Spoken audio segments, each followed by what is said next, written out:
हजुर नमस्ते। फेरि आज अर्को भिडियो सहित बडी वेटको एक्सरसाइजलाई स्वागत छ हजुरहरूलाई। आज चाहिँ मैले ट्राइसेप जो हाम्रो ट्राइसेप मसल हुन्छ कसरी बडी वेटले एंगेज गर्ने अथवा कसरी हामीले मो इम्प्याक्ट पारेर यसलाई वर्कआउट गर्न सकिन्छ, स्ट्रङ बनाउन सकिन्छ भनेर मैले 4-5 वटा एक्सरसाइज बताउने छु। त्यसमा चुज गरेर पछिबाट एउटा एक्सरसाइज सुरु गरौँला। पहिला चाहिँ कसरी सजिलो अनि चाहिँ बेसिक के गर्ने भन्नेमा ध्यान दिउँ है त। अब मैले पहिलो एक्सरसाइज गर्ने छु डायमन्ड ग्रिप। जो डायमन्ड ग्रिप हुन्छ अथवा डायमन्ड पुसअप हैन।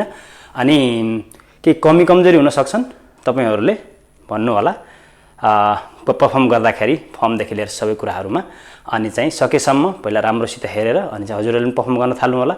सब बोल्यो हुनी अथवा चेली अब तिम्रो पालो भन्ने सिरिज सबैले गर्न मिल्छ। सबैले जानेकाले सिकाऊ, नजानेकाले चाहिँ सिकौं कसरी हुन्छ है। मैले चाहिँ अब देखाउँछु हल्का camera. Okay it's good. Diamond भन्दा बित्तिकै यो शेप आउँछ हैन। यो कम्पाउन्ड मोभमेन्ट हो ट्राइसेपको लागि। पहिला नर्मल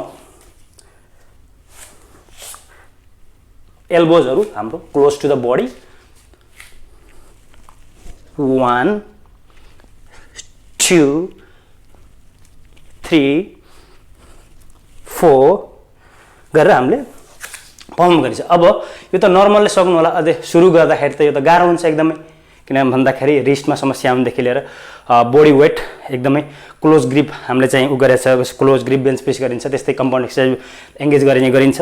अब नारीहरूले सुरु गर्दाखेरि कसरी गर्न सक्नुहुन्छ भन्दाखेरि नीलाई एकदम म पुसअपमा भनेको थिएँ 1 2 चेस्टमा मिडल चेस्टमा आओस् तल जाँदाखेरि है। अनि चाहिँ बिस्तारै 3 4 यसरी हामीले कति रेप्स कति सेट्स भन्दा पनि सुरु गर्दाखेरि त्यति काउन्ट गर्न भन्दा पनि कसरी हुन्छ हाम्रो फर्म मिलाऊ रेन्ज अफ मोसन। अनि चाहिँ एक्सरसाइज कसरी गर्ने भन्नेमा 4-5 हान्नुस् अथवा 6 हान्नुस्। सुरु गरेपछि अनि चाहिँ हामीले कसरी हुन्छ डे बाइ डे इम्प्रुभमेन्ट गर्दै जाउँला। अब यसलाई नेक्स्ट कसरी हामीले यसलाई इजी बनाउन सकिन्छ यदि तपाईले त्यो पनि सक्नुहुन्न भने चाहिँ सेम मैले पुसअपमा बताएको थिएँ चेस्टको एक्सरसाइजमा वालमा गर्न सक्नुहुन्छ।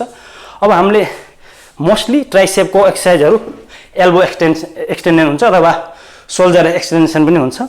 अब मैले चाहिँ यो भन्दा हल्का केही कुर्ची यदि अग्लो छ भने यो त अलि विक पनि होला छ भने तपाईले गर्न सक्नुहुन्छ। फिटलाई यसरी राख्नुस् बिस्तारै तल एन्ड पुश तल पुश। यदि तपाई एडभान्स हुनुहुन्न अनि चाहिँ प्र्याक्टिस गर्नु भएको छैन भने कृपया अटेम्प्ट नगर्नु होला। त्यतिकै बसेर हैन त्यतिकै नीमा 1 2 3 एकचोटी प्र्याक्टिस भइसकेपछि त हामी फेरि सुरुको जसरी गरे थियो त्यसरी गर्न सकिन्छ। अब ल्याटरल हेड कौनो, मिडल हेड कौनो, अनि चाहिँ लङ हेड कौनो, इन्सर्सन कहाँ, ओरिजिन कहाँ यिनी होइन। हामीले बेसिक एक्सरसाइज कसरी गर्ने यो ट्राइसेप गर्दाखेरि अरु एंगेज हुन्न भन्ने पनि छैन। बडी एंगेज हुन्छ त्यो कुरा पनि याद गर्नुपर्ने कुरा हुन्छ। अब हामीले दुईटा एक्सरसाइज गर्यो। अब गरिने छ अर्को भेरिएसनको पुसअपको लागि। यो पुसअप नर्मलमा अथवा नसके उसमा गर्न सकिने छ। यसमा हामीले यसरी 1 2 3 तल जाँदाखेरि बिस्तारै एल्बोलाई हेर्नुस् हात यसरी फ्री होस्। पुश गर्दाखेरि ट्राइसेपले अप। अझै एडभान्स गराउन चाहनुहुन्छ, एडभान्स केही गर्न चाहनुहुन्छ भने क्रस सकेसम्म एकदम एडभान्स हुनुहुन्छ भने मात्र यो प्र्याक्टिस गर्नु होला, नत्र नगर्नु होला। 1 2 मेरो पनि त्यति राम्रोसित त हुँदैन तै पनि प्र्याक्टिस गर्न सक्नुहुन्छ। 3 4 हामीले पनि यही लकडाउन सुरु भएदेखि नै सुरु गरेको हो। यसरी तेस्रो एक्सरसाइज गर्न सकिन्छ। अनि अर्को छ डिप्स गर्न सकिन्छ जहाँ खाटमा केहीमा कुर्चीमा जे पोसिबल छ बेन्च डिप्स। यसरी हात राख्नुस् अनि यसरी अगाडि हैन वेट केही गर्न चाहनुहुन्छ काखमा वेट राख्नुस् थाइजमा स्लोली अप डाउन। अनि चाहिँ केही अर्को लेग इलेबोरेट गरेर वान लेगले कसरी गर्न इन्टेन्स पार्न सक्नुहुन्छ। बिस्तारै सुरु हुनुहुन्छ भने यसरी हामीले प्यारालल डिप्स जिममा हानिन्छ त्यसरी एकदमै इफेक्टिभ वर्कआउट हो यो पनि।